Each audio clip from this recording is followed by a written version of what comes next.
Okay, so here we are. It is the wonderful day. It is March 2nd when we're recording this. March 3rd, well, I guess it'll be March 2nd. Yeah, because most of you guys will probably watch this on March 3rd. But major news came down today as Texas broke the seal. And my God, it's like the clouds have parted in the sky because today our governor, Greg Abbott, announced that it's over.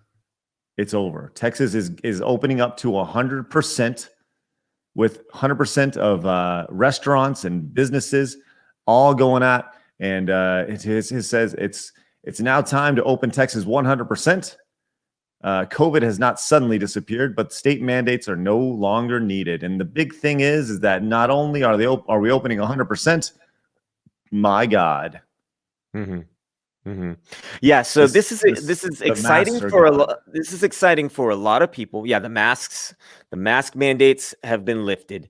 This is exciting for a lot of people. It's also frightening for a lot of people. I have seen a major divide from this today. So many people. Yay, no more masks. I can open my business and earn my money again, right? On the other side of that, you've got people saying, too soon. We can't do it. We got to keep going. Now's not the time. Now is the time we need to wear them the most, And, I don't know what do you guys think? Any Texans in the house? We're from Texas, so we got right to feel however we want to feel about this. Now, I have been exhausted with seeing my main issue with masks has been seeing them on inanimate objects over the last year. That's been my biggest peeve. Well, maybe not my biggest peeve with masks, but around Christmas, you see Santa Claus decorations and the big blow up Santa Claus has a mask on it. And I'm like, what are we doing? Right. Why would you put that on there? When you see Cupid on around Valentine's Day with a mask on. Yeah. Like, why are we adding more of it into our psyche? Just if you're going to do it, do the bare minimum, but don't welcome it. I never got the idea of the bedazzled masks and stuff, giving it your own pizzazz and matching it with your outfit and stuff. It's just too much for me. It's like, if you got to do it, do it. I always felt like it should be a choice for everybody. Yeah. And I think that's the biggest thing is that people now have the opportunity. If you want to wear a mask, wear a mask. If you don't want to wear a mask, don't wear a mask. And that's not to say that things won't change from a business perspective. I imagine that when you go into Target or Best Buy, these are big nationwide mandate, companies. So I imagine that you'll still, they'll still be required to, or they'll still ask you to wear them. The difference is now you can't be fined for not wearing them, right? They can just ask you to leave, but good luck with that, right?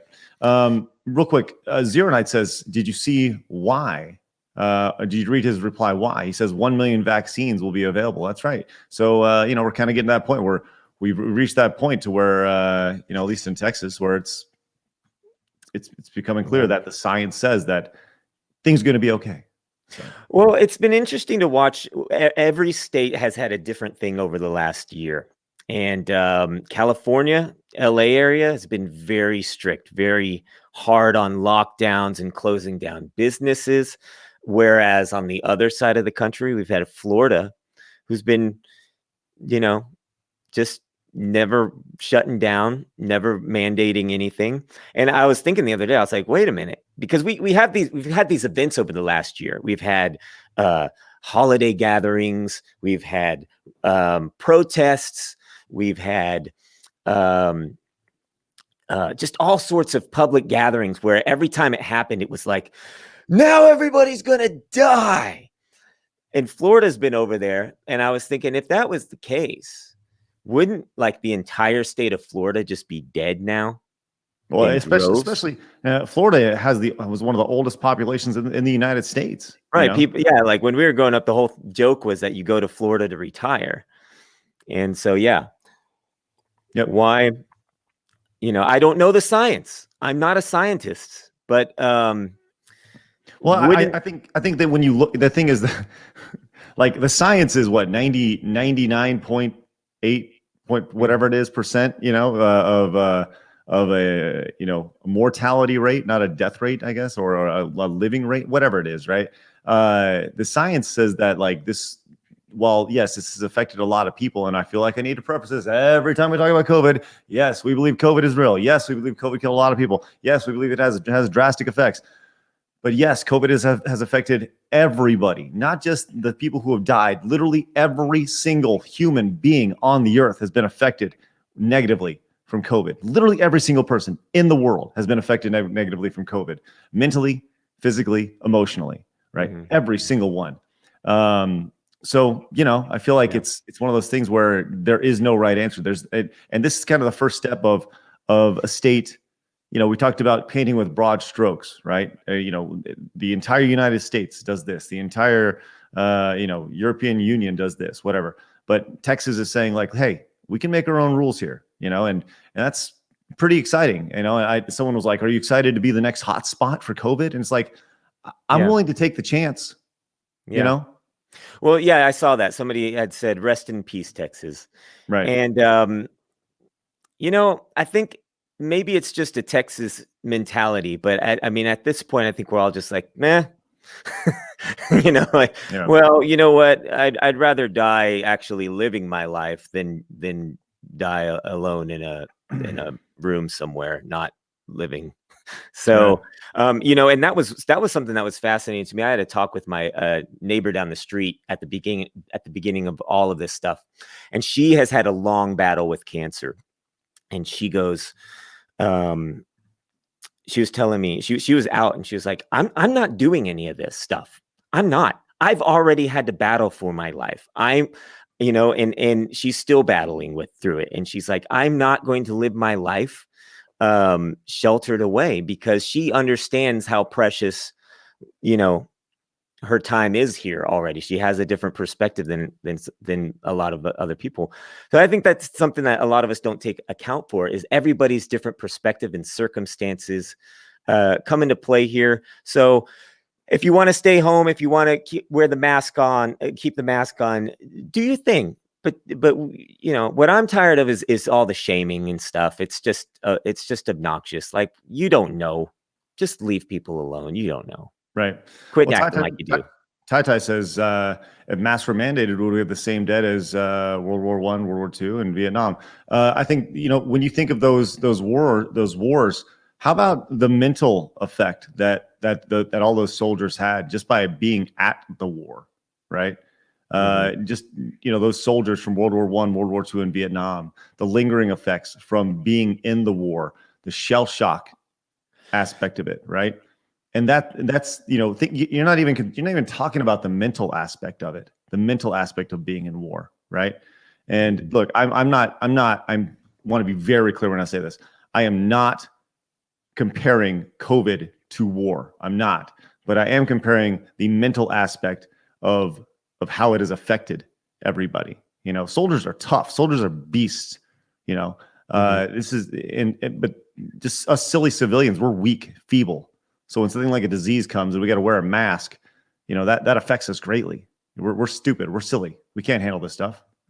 Mm-hmm. Yeah. Aussie Man says that's just selfish. You can still give it to someone and they can develop serious complications. If I was around somebody that I knew was at high risk, sure. That's when you're supposed to be the most considerate. We have the data, right? We have the data on who it affects the most and who it affects the least. So, I think most people with, are going to be like, well, yeah, of course, if I'm around somebody that I truly think that I could affect, then, I'll take the precautions. I'll do what I need to do to protect them. But it obviously is only affecting a certain sliver of people. Once right? again, I'll go back to the stats. 82% of those that have died in the United States are over the age of 65. We've said this. We said this consistently.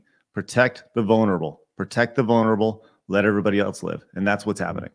And that's and That's the Texas spirit. You know what? We'll find out more here in 2 weeks, in a month. Mhm. You know, if this backfires, and it could backfire drastically, but Yeah, I think, let's just see. yeah, Let's test it out. I'll risk my life for it. Because look, executioner says, so do we care about the sliver? Of course we care about the sliver, but guess what? We're not all superheroes. This is the mentality that is put on everybody.